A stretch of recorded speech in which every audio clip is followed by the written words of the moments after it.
Week 1 in the books, the Eagles victorious, 32-27. Looking forward to a great year coming up. A lot going on around the NFL. Welcome to Hit 'em High, presented by Kingsmark Cabinets. We're here live at the Parks Casino and ready to bring some real, raw Eagles talk, NFL talk, every week right here with you. Yeah, you know what? You're part of the show. So as you watch the show, chime in with your comments, questions. We'll read them, react to the best ones. Now to introduce myself and my host, my name is Seth Joyner. To my right, my colleague, Danny Parmells. To my right, my new Philly sports anchor, Everett Terry. Gentlemen, your opinions about what you saw at Lincoln Financial Field yesterday. I don't know if the defense all got new beds or what, but they were sleeping through that first half. It was kind of embarrassing watching Washington march down the field. But everybody's talking about Deshaun Jackson, right? But Carson Wentz, man, can we get a guy some credit? Because to me, you know, having not played any preseason snaps, having been, you know, so hampered all last year, that was the most impressive thing for me, particularly him on third down, which we'll get to in a little while. But, I mean, he only had one incompletion on third down, had a 158 passer rating. I was really impressed by the way the deep ball was there, something that, you know, a lot of people had knocked him on, the fact that he couldn't deliver the deep ball successfully all the time, but apparently all it took was a return to D-Jack because, you know, and one other thing I want to say before we move on is that just watching him get loose, man, it just has so much pain in my heart for Chip Kelly, bro. Like, I'm looking at just D-Jack get loose after what us not having a deep threat for so long and being so inconsistent in that particular area, and then finally having it now and thinking of the way he left so unceremoniously, it just hurt my heart, man, that it had to go that way. So I'm going to take a different approach. I think that a lot of the Eagles players had in their mind walking into that game the same perspective that a lot of fans did. What? It's the Washington Redskins. They'll be near the bottom of the division, probably bottom of the NFL. Case Keenum barely had a starting job. He watched the NFC Championship game before he came out there. Apparently. They told Adrian Peterson not to dress. Trent Williams, their best offensive lineman, isn't playing. Jordan Reed, who's, you know, when he plays is actually pretty good and has been a good Eagles killer, wasn't playing because of concussions. And you couldn't name 3 wide receivers in their lineup prior to the game. So we figured, it's going to be a cakewalk. They're going to jump out early. They're going to beat them by 1 million. And what happened was they came and they hit him in the mouth. And Jay Gruden actually delivered basically what you would call, you know, a first-round knockdown. You know, when you looked at how that game was going in the first half, there's not a person that's a Philadelphia Eagles fan that wasn't worried. Listen, the only people who were happy were people who actually bet the game, okay, and took the line. So, I mean, there's a lot of different things that you factor in when you're looking at that and you're saying, you know what? I don't know if they're really ready to play. Maybe it could have been, you know, preseason jitters. Maybe it was the fact that the guys hadn't played together all in the preseason. And so you attribute a little bit of that to that. But the whole point of, you know, having this team with this amount of talent is, you know, hey, listen, you're not always going to come out and jump out on a 28-0 lead. You know, you're not playing Miami every week. You're going to have to come out, you're going to have to play early, and you're going to have to establish yourself against teams that are going to bring it. You know, you guys are one of the favorites in the division. I think we need to let Seth know he's a Dolphins fan, so yeah, I feel your pain. I feel your pain. You know, but at the end of the day, you know, when you look at the Eagles, there's been a lot of hype around this team. Mm-hmm. There's been a lot of talk about what they look like on paper. You know, Zach Ertz earlier in the year talked about, you know, this is the most talented team that he's ever seen. You know, and I cautioned people at that time, I'm like, pump your brakes, because I've heard this dream team theme before, and we know how that ended. You know, I'm not a big fan of players not playing in the preseason, because I'm of the opinion that in order to play the game of football, you got to practice and play the game. And there's stages. You know, when you get started with your OTAs, then you ratchet things up when you go to training camp. From training camp to preseason games, it ratchets up that much more. And then by the time you go from preseason to regular season, the intensity level ratchets up even that much more. Now, you had the whole right side of the offensive line who hadn't played in the game. Right. You had your starting quarterback who hadn't played in the game. You had the guy that got the majority of the touches in the game yesterday, that Darren Sproles, that didn't play at all throughout the preseason. Not to mention Fletcher Cox. Yeah. Fletcher Cox, guys on the defense. So you just knew that they were going to come out and they weren't going to be in rhythm, you know. And you just knew that they believed that they were a better team and all they had to do was show up yesterday. And that kind of mentality will get them in trouble. as they move forward. If when they're playing better teams, like when they go to Atlanta next week, and we'll touch on Atlanta next week, Atlanta's in a hole. They got embarrassed up in Minnesota yesterday. They got the Eagles Sunday night in Atlanta, and if you don't think, because we beat them the last 2 years in a row, if you don't think that they're going to get a game like they've never seen before, this is going to be a major, major game. And Atlanta's going to show up in a big way. So if they go down there sleepwalking through the first half if they want to, they won't leave Atlanta with a victory next week if they play in the first half the way they played yesterday. And just before we move on, can we just dispel one misnomer? Because you hear this analogy so much in sports. Fletcher Cox just said it before the opener, that it's like riding a bike. Like, it's not like riding a bike. No. Like, there's rust. You're going to come in and, you're going to scrape your knee, fall off the bike a little bit. If it's like riding a bike, I jump on and I pedal. But getting back into the swing of things, there's rust. There's timing and rhythm that is off. So for people to say that, I think is a big misnomer that's thrown around sports. Well, if it was all about, like riding a bike, you look at that first touchdown by Vernon Davis. Yeah. There was four different guys who had an opportunity. Four different guys who had an opportunity to make that tackle, and yet no one made the tackle. So tackling is one of the first fundamentals of the game of football. Mm-hmm. How do you get four guys to miss a tackle if it's like riding a bike? Come on, man. Right. Well, in their defense, the Eagles secondary outside of Malcolm Jenkins and Rodney McLeod when he's on the field have never been known as tacklers. Ronald Darby couldn't tackle a wet paper bag. That said, I agree. And he's coming off injury. That said, I agree 100%, which brings me to a quick question I want to ask you.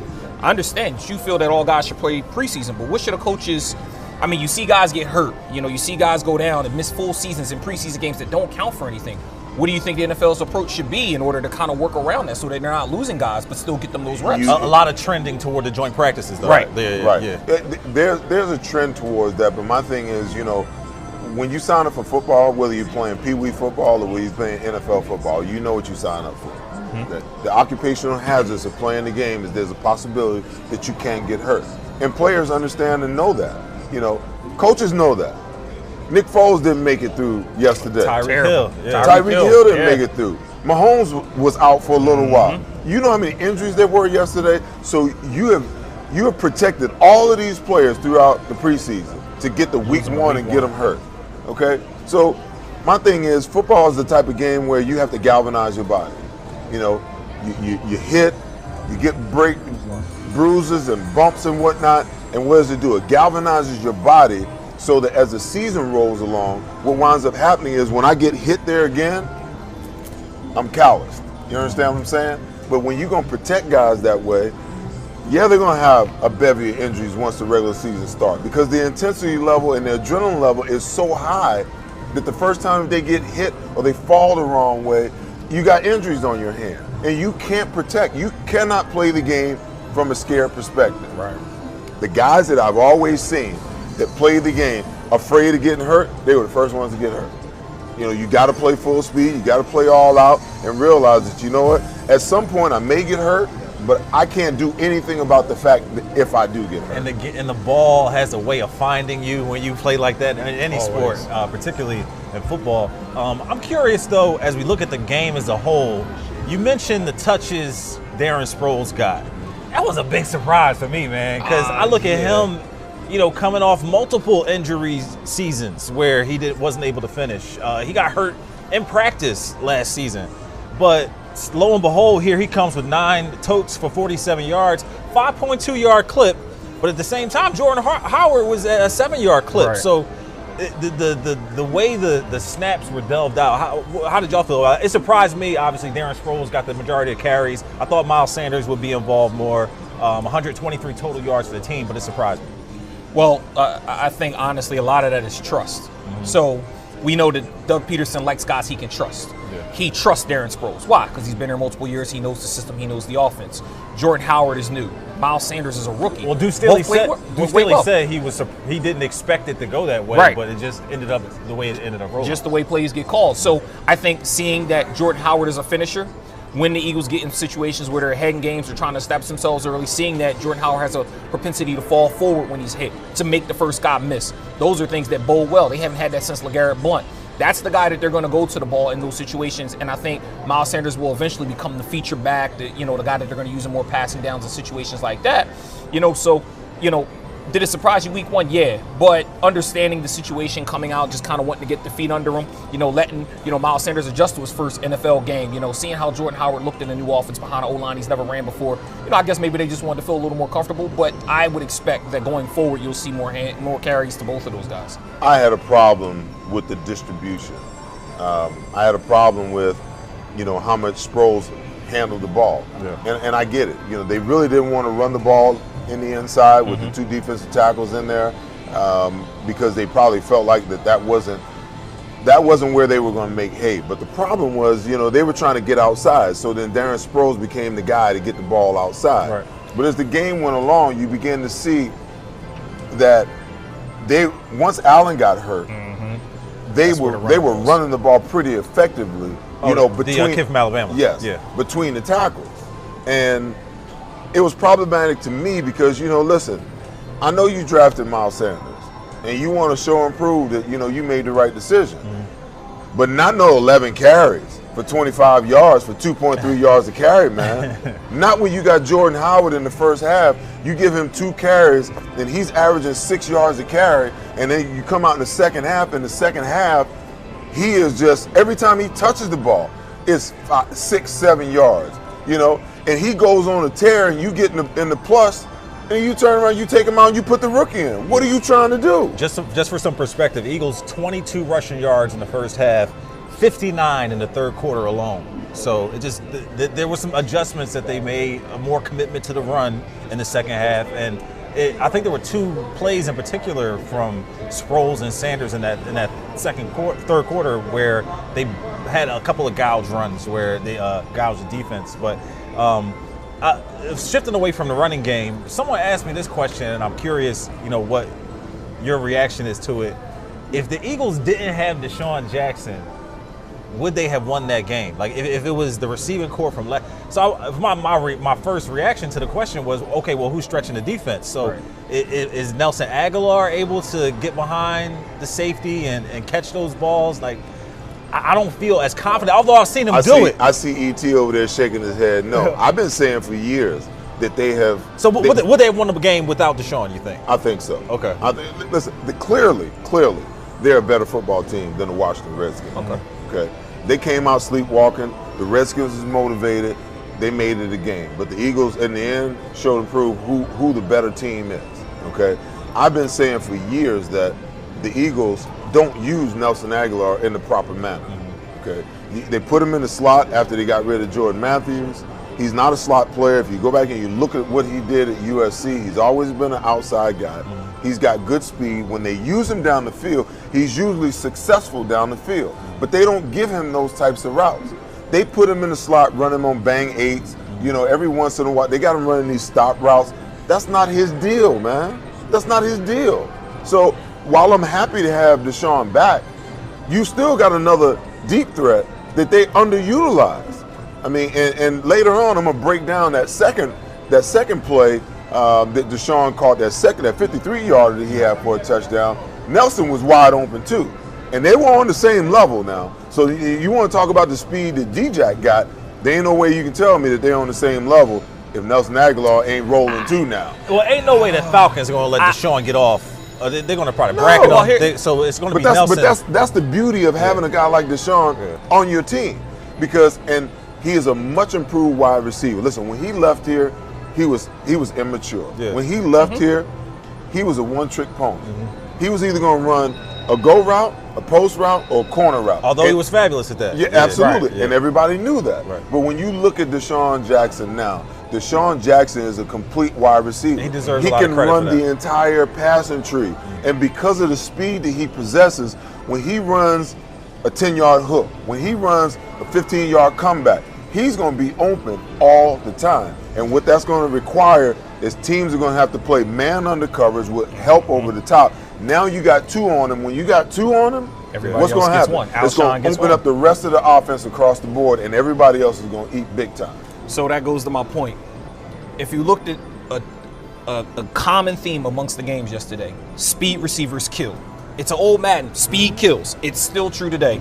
John Ross from the Bengals, John Brown from the Bills, Marquise Brown, Antonio Brown's cousin, monster game yesterday. Speed kills. Deshaun Jackson has elite level speed. Now I understand what you're saying about Aguilar. Aguilar was a outside wide receiver, and that was when he had his, he didn't really know if he wanted to play football and had his thing where he wasn't sure if he wanted to be here, he wanted to play, kind of wasn't in the football mode a couple seasons ago. I think that what they realized is he's best at being utilized the way his strength is. You put him in positions where at the slot, he can go in, he can go out, and he can use that initial quickness to get separation. Now, did Carson find him? No, but everybody was pretty much open in the second half as they needed to be. The big thing about how Deshaun Jackson stretches the field, as you mentioned, is it forces a double team. So now Alshon, who was seeing double teams all of last year, doesn't see double teams. So he's able to get open, and he had a big game.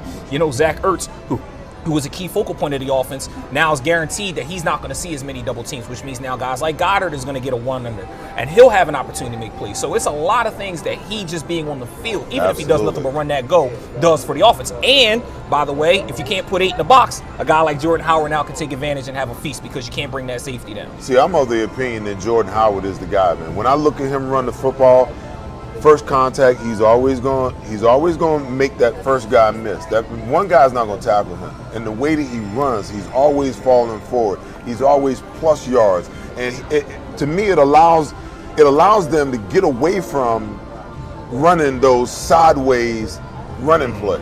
The Redskins have a fast defense. Yes. They're big up front, but they got speed. So one of the reasons why we couldn't run outside in the first half is because we're trying to run lateral to the line of scrimmage, and they're just running it down. Well, when Jordan Howard in the second half got the rolling, and the offense really found its footing, we were running in between the tackles. We were hitting people in the mouth and moving people off the ball. To me, that's the way you pound them in the middle, right, and you make them stack the box. Once you make them stack the box and you can get them out flank, now you use those other guys to get outside. Once you can run the ball, your whole playbook is wide open. Right. Every single time that quarterback sticks that ball out, play action pass does what? Makes linebackers freeze, makes safeties freeze. Now, Zach Ertz and Goddard can get behind those linebackers, and you can have whatever you want. But if you're not running the ball with any kind of consistency, now you're just dropping back and you're going to throw it every down, But listen, this offense has the potential to be, it's going to be a top 3 offense in the league. Let me tell you that right now. Top 3? They're going to be a top 3. Oh, I'll take a bet on that all day. Oh, there's no way they're top 3. Absolutely. If you want to give me odds, I'll take that too. But I'm telling you right now, this offense is going to be the Kansas City Chiefs, the Philadelphia Eagles.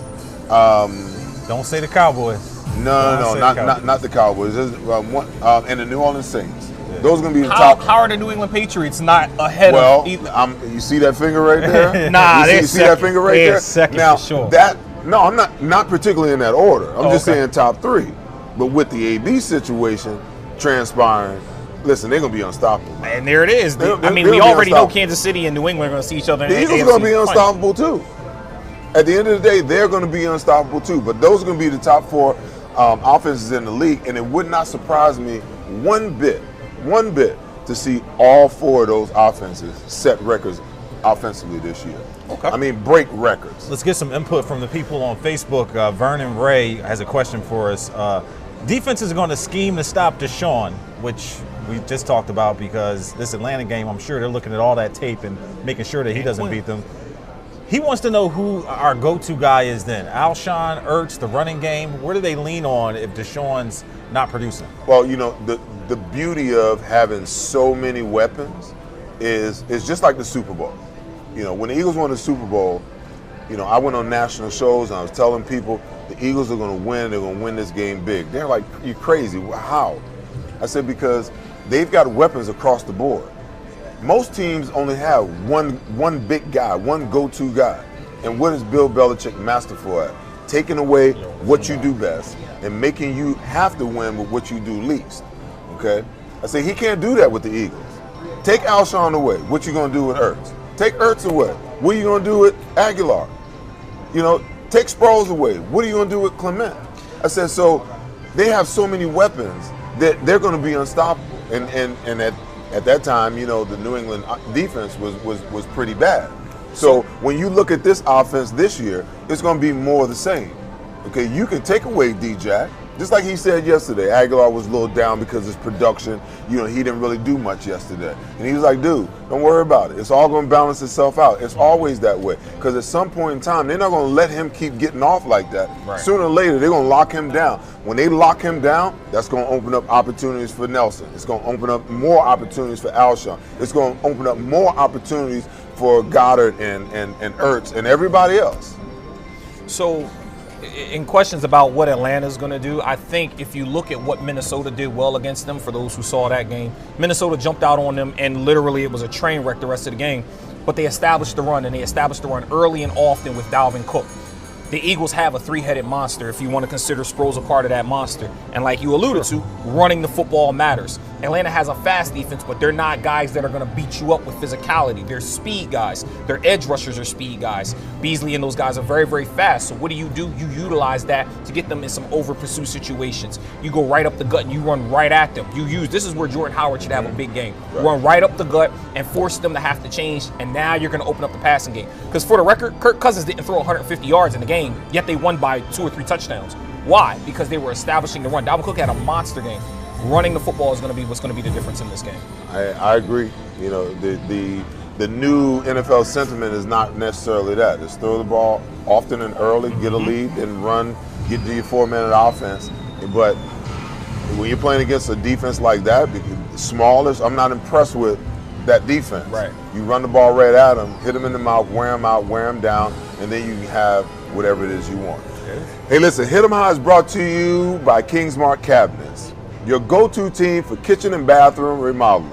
Custom cabinetry and customer service fit for a king.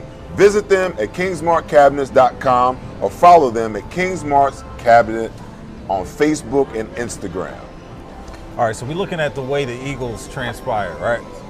There's another team in the division that also showed out against a division opponent. Impressively. And that was the Dallas Cowboys. So all the offseason, Zeke who, giving money to Jalen Smith, not giving it to Zeke, Leo Collins got paid, like all that offseason stuff, and the Cowboys come out. Dak looks impressive, who didn't get paid, but will. It should. Over 400 yards of passing, over 500 yards of total offense from the team. Zeke got in the end zone despite not being there. Fool's goal, because they were playing the Giants from the Dallas Cowboys, are they a legit NFC contender, a chance to go to the Super Bowl? They're an NFC East contender. Oh. I'm not sold, man. The Giants have no pass rushers. Right. The Giants have no cornerbacks. That's a bad combination going into Dallas on week 1, right, playing against a quarterback who's playing for a contract, okay? And a guy who's got some wide receivers now. I mean, Galloway was electric. Yeah. Amari, Cooper. There's going to come a time where, you might even question, do the Cowboys pay Amari? They gave him too much to get him.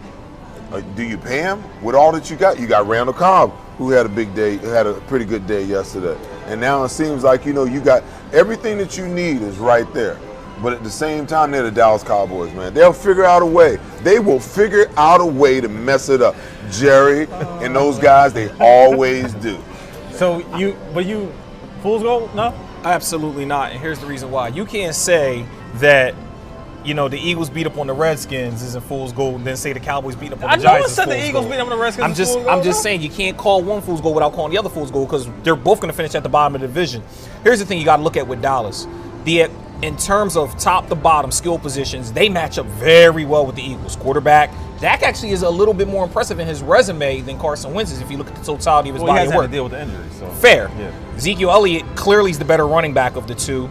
I will give the, Zach Ertz, Dallas Goedert, but the wide receivers match up very nicely compared to the Eagles receivers as well. So, and the Cowboys have a better O-line. Or you could call it a push if you want to be fair. But that said, the defenses are comparable, but I think the Cowboys have more playmakers. With Van Der Esch, with Sean Lee, with Jalen Smith, they've got guys that are Pro Bowl at that linebacker level. They've got studs at their wide receiver level. So here's the thing. You look at it, if we're calling it fair across the board, the bottom line is I think that the Cowboys and the Eagles are going to have to see each other to get to the next level in the playoffs, for sure. Yeah, I definitely think the Cowboys have a better chance of competing against the Eagles. I think I side with Seth that they're NFC East contenders, not as much NFC contenders. But let's go to the whiteboard with Seth, who has more on plates that the Eagles did pretty well on. You know, Deshaun Jackson was the talk of the day yesterday. And I just want to break down the play. We talked about Nelson Aguilar's ability to get up the field as well as Deshaun Jackson. This is a play that they ran. You can see they had trips to one side against cover 2. Cover 2 is two high safeties. So this safety is responsible for half of the field, this half and this half, okay? The problem they created, this route is a cover 2 beater. You got Nelson Aguilar here, who ran right at the safety and bent this route to the middle of the field, okay? This receiver here, out here, I believe is the tight end, he just sat down and he made that corner sit down right there. Deshaun Jackson ran at the safety, ran a corner route here. So everybody talked about, you know, Carson throwing the ball right here. But realistically, Nelson Aguilar was open too. I submit to you that the only reason that Carson doesn't throw that ball to Nelson Aguilar is that his shoulders are angled toward the right. In order for him to throw that ball to Nelson Aguilar, he'd have to reset his feet and reset his shoulders in order to get that ball there. But this is a cover 2 beater route when you really think about it. And it was a great call, it was a great throw, and it was a great catch. But to ET's point, I just want you to know these guys is on the same level. And it might be important that they're on the same level because you want to create that stress on this safety here. But at the same time, he got to be moving too to get there, boss.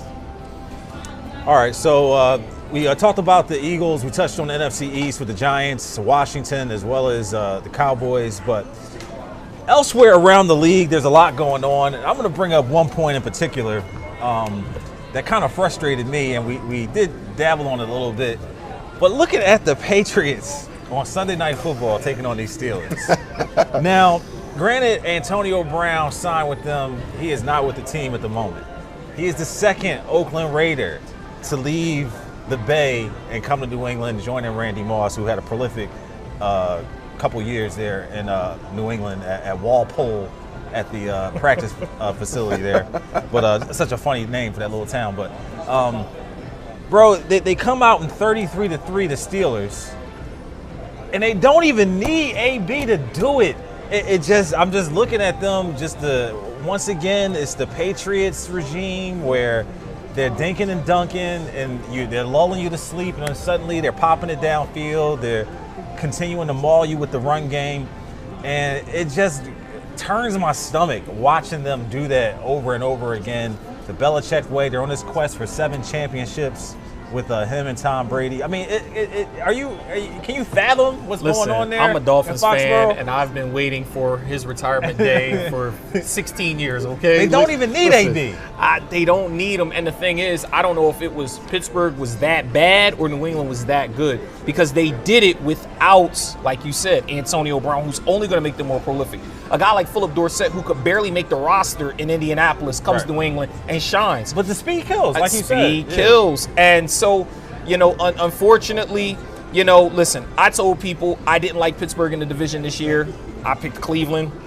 Don't know if I should have done that. But I clearly don't like Pittsburgh. I don't know if Tomlin still has control of that team in the locker room the way he did when they were early in his tenure, because they just seem like they are not responding. I mean, they can't beat New England at all.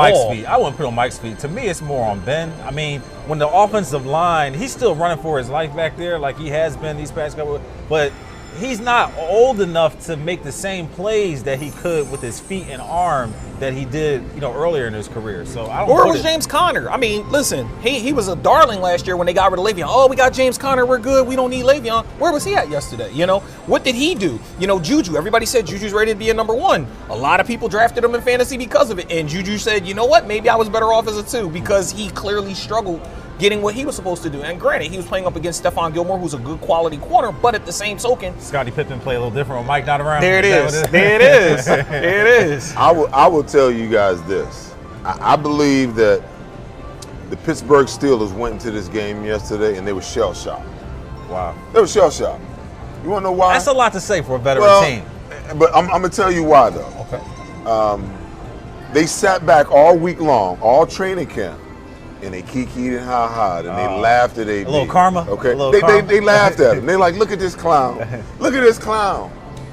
And then the day before they play him, he winds up on that team.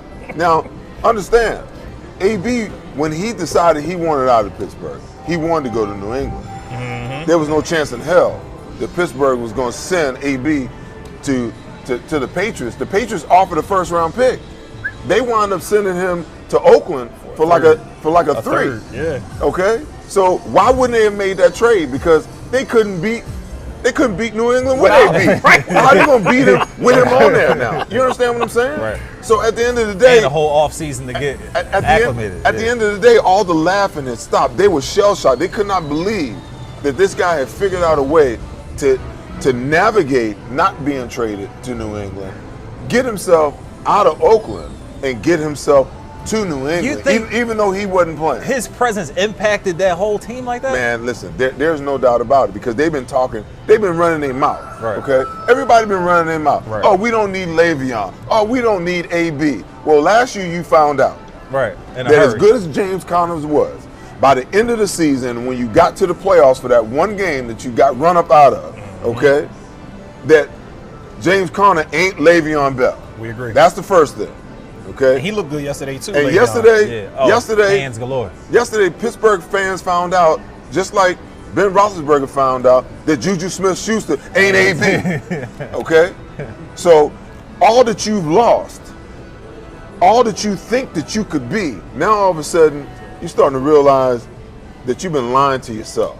Okay? And AB is in Pittsburgh laughing because he know he's probably gonna get a Super Bowl ring, and y'all ain't going nowhere. And you're probably gonna have to face him if you can get yourself together. You're probably gonna have to face him again, and he'd be clowning you all over the field in New England. I mean, Randy Moss did think the same thing. I will add that. But are you picking the Patriots to win at all?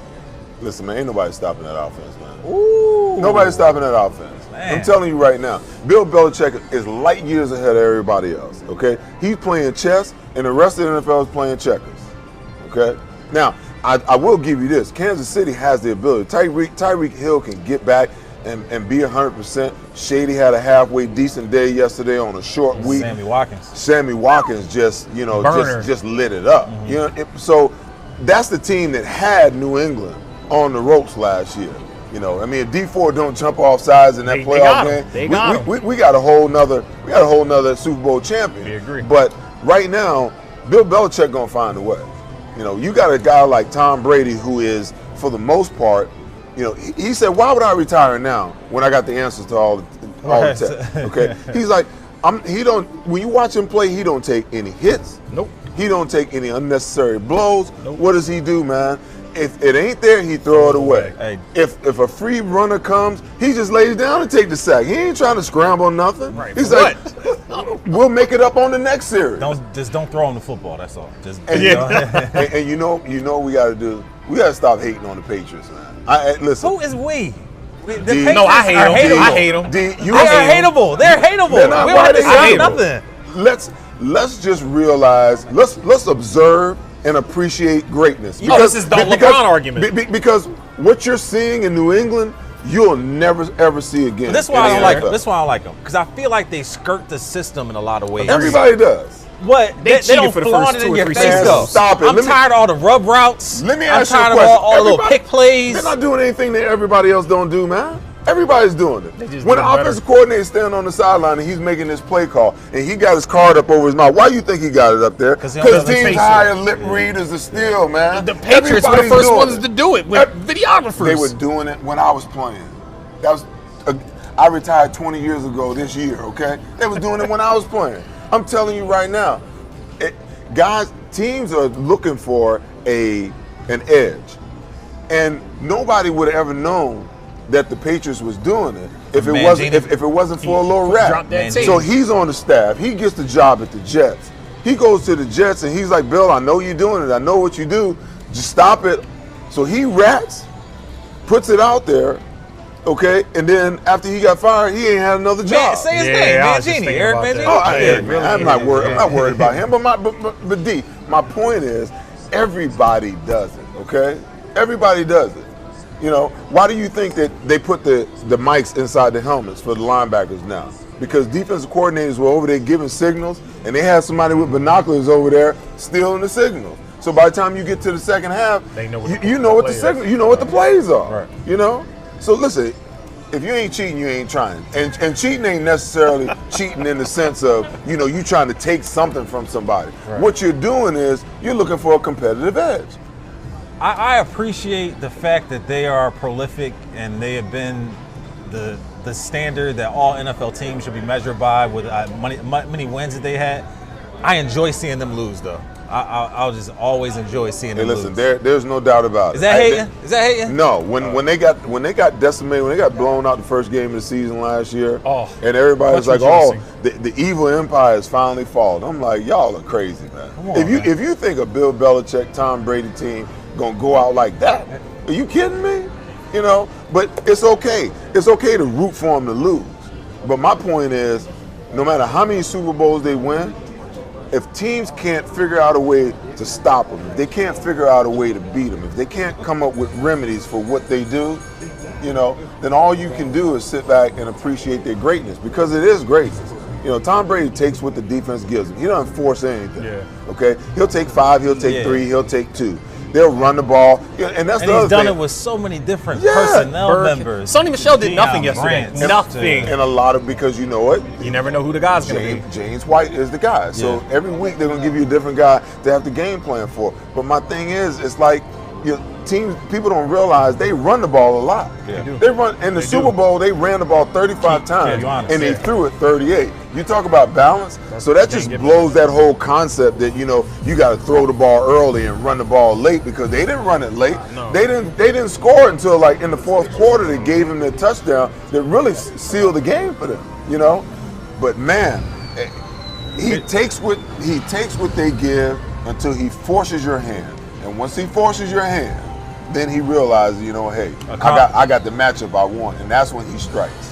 Comment from Bob on Facebook saying, don't read too much into week 1. The Patriots will need AB down the road. I believe that. Absolutely. Won't need him against the Dolphins probably, but don't worry about it. It's all right, Bob. That's good. Let's get back to the Eagles for a second, because Dex Ryan has a great question and something we have not touched on. From Facebook once again, he wants to know from you specifically, Seth, what you think about the linebackers' performance. And I guess we haven't really touched on the defense overall, so we'll talk about linebackers and get into the defense. I am unimpressed. I'm unimpressed because I'm of the belief that, you know, tackles are just something as a linebacker that you're supposed to do. I'm not impressed with a guy who goes out and makes 10 tackles. If you play 65 to 70 plays in a game and the team is running the ball, say 40 to 50% of the time, as a linebacker, if you're reading properly, you should make about 10 tackles in the game. So I'm not impressed by that. What I'm impressed by is guys who can be playmakers, and we have no playmakers at the inside, at the linebacker position. We just don't, you know. So in my opinion, we're average, and average is not going to cut it. So now all the money and all the greatness has been, you know, heaped upon the defensive line per se. But you still need linebackers, because the linebacker is the hybrid. He's a half lineman, half secondary guy, and you need those guys in order to be safe, to be successful in the NFL. And I don't see. And you'd like to see him blitz more, of course, right? Oh, absolutely. Yeah. And none of our linebackers can blitz, none at all. All right, we got to throw to. We got to go to a break right now. Okay. But when we come back, we'll continue with more NFL talk. The new Parx Casino $10 million sportsbook changes everything. It's a whole new ballgame at Parx Casino. Watch every single game and sporting event you want on our custom-built 154-foot wide, $1.5 million screen, capable of showing 36 events at once. Bet all the hot action and enjoy tap after tap of amazing craft beer, cocktails, and pub food favorites. Your entire game day destination is here for you and your friends. Sportsbook, beer garden, and Liberty Bell Gastropub. Parx Casino, bet with the best. So while most folks were watching the game yesterday with a little bit of angst, for those who bet the game, The angst really didn't come till the end of the game. So what I'm going to do is kind of give you a little bit of information, share some things about the game, what it was that we saw yesterday, and what to look forward to around the NFL. So for those of you who have no idea what it is to bet an NFL game, it's broken down most times into 3 components. The first one is going to be your over-under. So what an over-under is means that basically the 2 teams together are going to have a combined amount of points that are going to give them an over number that you can bet or an under number. So if you're playing the over-under, for instance, and for the half it was 22.5, but for the full game it was 44, meaning that in order for you to cover, which means that you win, the Eagles and Redskins would have had to combine for 23 points in the first half or more than 44 points for the game. For those of you who bet that and you took the under in the first half and the over for the game, you did very well based on the final score. Now the next component, which is important, is the point spread. Everybody pretty much understands a point spread. What that basically means is it gives you balance to the game. So coming into the game, most folks projected that for the half, the Redskins were 6.5 points below the Eagles, which means they were plus 6.5. And for the game, they were plus 10 for the full game, 1 through 4 for the quarters. That means that if you took the Redskins for the half, obviously up 17-0, 17-3, 27, at any point in that first half, you were good. For the back half of the game, when the Eagles came and started to pull away, that last 3 minutes when the Redskins had that ball was critical because at that point it's a 12-point game. But because the Eagles let the Redskins score late, if you add the 10 points to the Redskins' final score, you took the Redskins, you covered. Very, very critical when you're betting that you make sure that you make bets based around if you're going to bet a half or you're going to bet a game.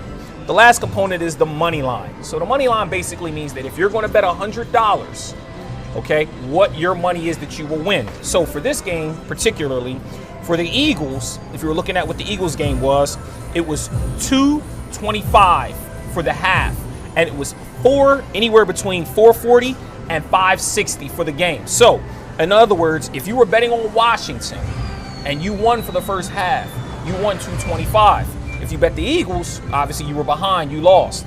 But in order to make $100, you would have had to bet the $5.60. So, keep in mind, the Eagles would have had to win by 10. You bet $5.60 to win 100. Doesn't sound like a good bet to me. So a lot of people typically play underdogs, especially if there's a lot of points being pushed around. So you look at what the Eagles have coming up this week, okay? They've got a game in Atlanta, okay? Now Atlanta's coming into this game, and they're going to be set up as a home underdog. Home underdogs this past weekend so far are 1-3. The only win being Arizona, who technically probably should have lost the game if, you know, their coach doesn't have a brain fart and they call a timeout, Darrell Bevel, whatever. Neither here nor there. Home dogs did not do well last weekend. Do I think that at one point the line could change? Absolutely. Guys get hurt during the week. They change lineups, whatever the case may be. But if you're going to pick a game there, it's a pick 'em. If you like the Eagles to win, they probably should beat Atlanta by more than a point. If you like Atlanta, they're probably going to win by more than a point. So bet with who it is you think is going to win that game. The over-under for that game is probably going to be a little higher. It's right now coming in at about 51 points. Do I think it's going to be a high-scoring affair? Dome game. You got Deshaun Jackson, who showed you he can fly. You know Matt Ryan likes to light it up at home. They're going to have a bounce-back focused week considering how bad they got beat up in Minnesota. I think that the over is a safe bet for that.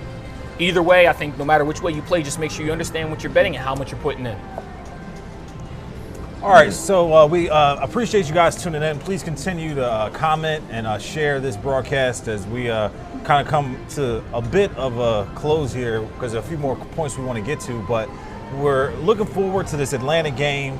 You heard E.T. talk about the Eagles. It's a pick 'em at this point. We want to harp on some key points that we think the Eagles need to take care of in order to take care of business against Atlanta and go 2-0. To me, they got to start fast. I mean, in a game like this, with Atlanta coming off a chip on their shoulder type game where they didn't, show improve like they wanted to. They're coming into a game against the Eagles team who they always have wanted to go to war with or have gone to war with. Julio Jones specifically dropping that one ball that he thought, would have helped them in the playoffs in Lincoln Financial Field. But I'm looking for the Eagles to need to start fast, our Kings marquees to the game, and they can't get behind 17-0, period, point blank. I think, as I mentioned earlier, they're going to have to run the ball. I think if they run the ball early, get Jordan Howard involved, he should have a monster game. No less than 15 to 20 touches. If you're running the ball with him, that's going to give you the ability to open up the offense. Keep Matt Ryan off the field. Don't let him beat you up and down the field. You also know that the Eagles, listen, Devontae Freeman didn't have a great game against Minnesota. Now, was that Minnesota's defense, or was that just Devontae Freeman's not as good as people They don't thought have a he good was? running game to support. And Matt therein is Ryan. my point. Yeah. So at that point, that means that the Eagles should be able to pin their heads back and just charge right at Matt Ryan, keep the pressure on him, force him to make quick throws, force him to make quick decisions. And please, for all means, don't let Julio Jones beat you to death. Please, double him, triple him, whatever you got to do. Now, Calvin Ridley's good, but I think that if you keep Julio Jones in contain and you run that ball, they should be good. I will say this. They got behind in that game yesterday against Minnesota. So therein, was their problem. They couldn't establish any kind of running game because they were behind from the jump. So they really, Matt Ryan had to put the ball up to try to catch up, and they were in that mode all game long. I agree with your assessment from the standpoint that the Eagles need to run the football, because understanding what Atlanta has just endured, and they're coming home for their home opener, that stadium's going to be rocking. They're going to be pissed off. They're going to be mad. They're out for revenge. Yeah. And I don't think the Eagles can get caught up, trying to play this, this shootout with them. Even though they have the offensive firepower to do so, I think it would be a massive mistake for Doug to come in and put Carson in a position where, we got this shootout going on between Matt Ryan and Carson Wentz. Does Doug have the discipline to stay with the running game? Well, listen, I would say no, because really what he wants to do is he wants to throw the ball. They want to highlight Carson Wentz. He's their franchise guy. They just paid him. He's number 2 overall pick. Surrounded with all these pieces. Yeah, they want to highlight him. But sometimes, you got to understand, you just got to win the game. My thing is minimize the amount of possessions in the game. How do you do that? You control the clock. You minimize the opportunities that Atlanta gets. You know that, they have the ability to hurt you defensively. They do. I mean, with the wide receivers that they have, Sanu, Ridley, and obviously Julio Jones, they can do some damage. And you don't want to put this secondary that's really not sure of themselves right now in that type of position. You just don't want to do that. So come out and run the football. Control the clock. Methodically move the ball down the field with the run game and the passing game. Make sure that you're in position to score each and every possession that you can, and hope that the defense can give you 1, 2, maybe 3 possessions where they get a stop, and now you got the game under control. But I'm telling you right now, they didn't go down there and act like they're trying to, have a shootout if they want to. They're going to have a problem on their hands. And they got to get home with that front four. I mean, Fletcher Cox, no sacks. Like that can't happen this week, because they got to apply pressure to Matt Ryan and make him uncomfortable back there, or he is going to pick him apart with those skill position players. The question will be, can they get there with 4, or do they need to bring extras? Well, ain't nobody coming. They ain't bringing nobody. Well, I mean, listen, I tell you this, they did blitz a couple of times in the first half yesterday. It wasn't effective. And they got hurt because there's no creativity to their blitzes. They don't sugar over here on the left and then bring somebody off the right. They show they show it and they do it. And they show it early. I mean, against veteran quarterbacks, you can't show your blitzes that early because they're always going to make the right decision. Correct. And especially Case Keenum, a guy right. who's been on started for like 3 or 4 different teams. Yeah, and you're going up against Matt Ryan with weapons. You can't sit there and show you're going to bring the corner on the blitz. He's just going to hot route. Yep, hot route, hot read, and the next thing you know, guys are wide open. Fellas, listen, we could go on till next week, but that's our show for today. Thank you guys for tuning in to Hit 'em High. Let's keep the combo going on Twitter, and tune in next Monday at noon for week 2 of Hit 'em High on My New Philly, where something is always new and everything is always Philly.